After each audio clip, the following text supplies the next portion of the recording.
नमस्कार, मी वनिता खरात. आज डॉलर रुपयांची 100 गाठण्याच्या दिशेने वाटचाल करत असताना आठवतात ते बाबासाहेब. डॉक्टर बाबासाहेब आंबेडकर यांचे दी प्रॉब्लेम ऑफ रुपी हे पुस्तक 1923 साली लंडनमध्ये प्रकाशित झालं. तेव्हा बाबासाहेब केवळ 32 वर्षांचे होते.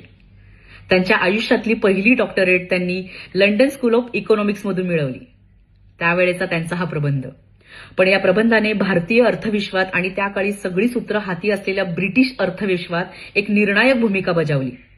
आणि त्या चर्चेतून उभ्या राहिलेल्या आणि घेतल्या गेलेल्या निर्णयानं आज भारतीय अर्थव्यवस्थेचा डोलारा सांभाळणारी एक संस्था उभी राहिली, ती म्हणजे रिझर्व्ह बँक ऑफ इंडिया.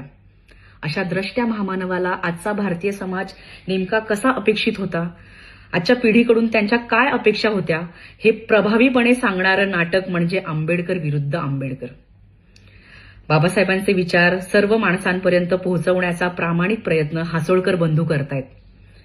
त्यांच्या नाटकाचा प्रयोग अगदी खेडेगावात, छोट्याशा वस्तीत, तुमच्या सोसायटीत कुठेही सादर होऊ शकतो.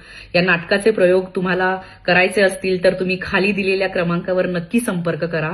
आणि चला तर मग सगळेजण एकत्र येऊन बाबासाहेबांच्या विचारांचा जागर साजरा करूया आणि परिवर्तनाचं बीज नव्याने रुजवूया.